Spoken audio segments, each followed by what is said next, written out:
Welcome to the Fan2Fan Podcast 5 Minute Frights, wherein, give or take 5 minutes, we'll try to share something creepy, kooky, mysterious, spooky, something fun and frightful that you can add to your to-watch queue as we all get ready for Halloween season. My name is Bernie Gonzalez, and on this episode, we have returning Fan2Fan All-Stars Alan, Rebecca, and along with co-host Pete Charbonneau, we're talking about the 2014 comedy horror classic, What We Do in the Shadows.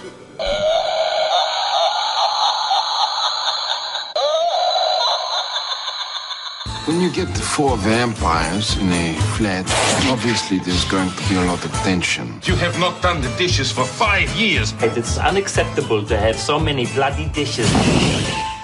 The neighbors can see you flying around. You want to draw attention to this house. You've got a whole documentary crew following you around.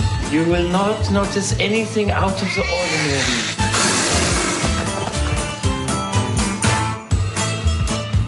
ordinary. Ding, ding, ding, ding.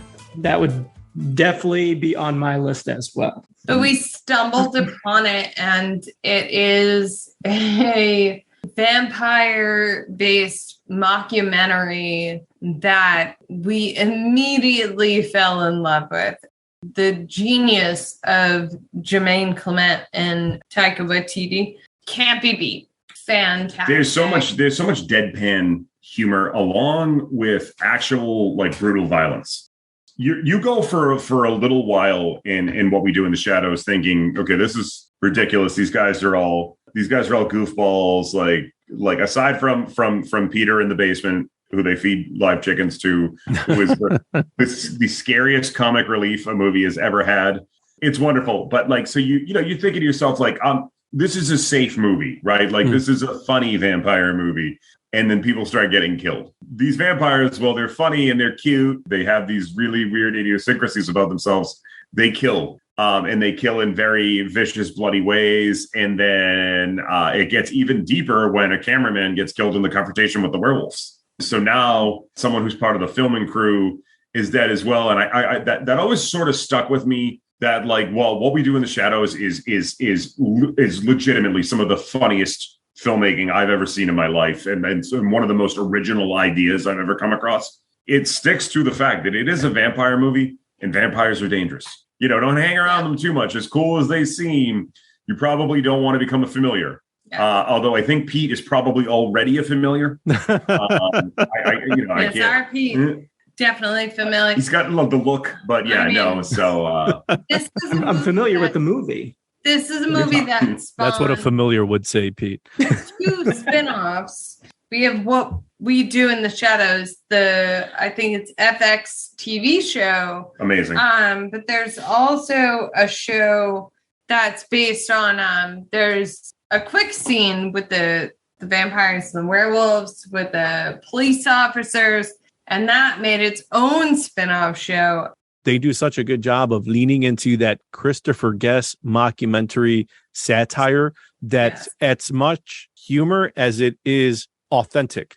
Spinal Tap only works if the music is good, and the music is really good, just like Best in Show. As much of a mockumentary as it is, all those people you could tell they're playing it straight. Those folks might be quirky, but they love their dogs and will go above and beyond for this dog show. And I think that's where What We Do in Shadows, it's they're actual vampires, like you're saying, Alan. So that means they're dangerous. But, I think this was 2015, 14, around there. I have to imagine this was probably the time when things like Modern Family, The Office were racking up viewership, and people were starting to get used to that reality TV view. People can talk to the camera, and it could be like it's all really a nod to Christopher Guest and Mighty Wind and all of the movies that, Waiting for Guffman that he's made, except in this case, they're just taking on vampires and everything we know about them, but still kind of taking it seriously.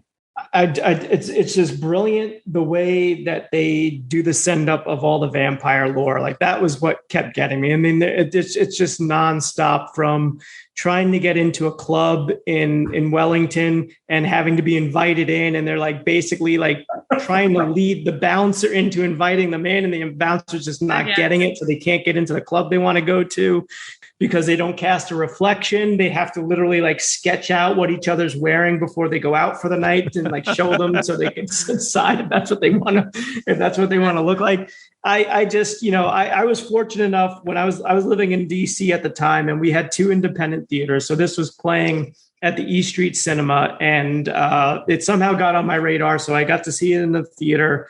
And I told everyone that I thought would even have a remote inkling of enjoying a movie like this. I'm like, you have to see this. It's one of the funniest movies I've seen in the last 10 years. And it remains so. It's just so well done. I love this movie so much.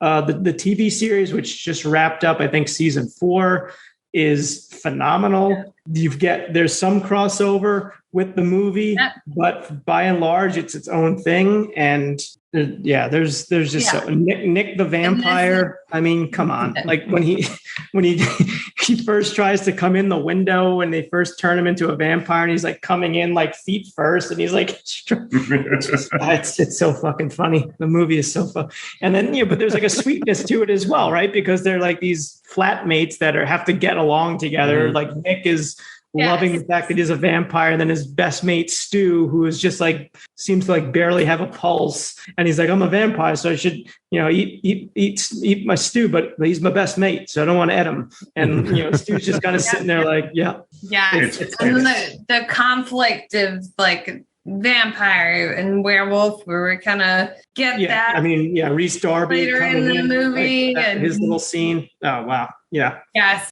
Yeah, I mean, we could spend a lot of time talking about what we do in the shadows. Maybe we will in a future episode, because I think it's deserving of it.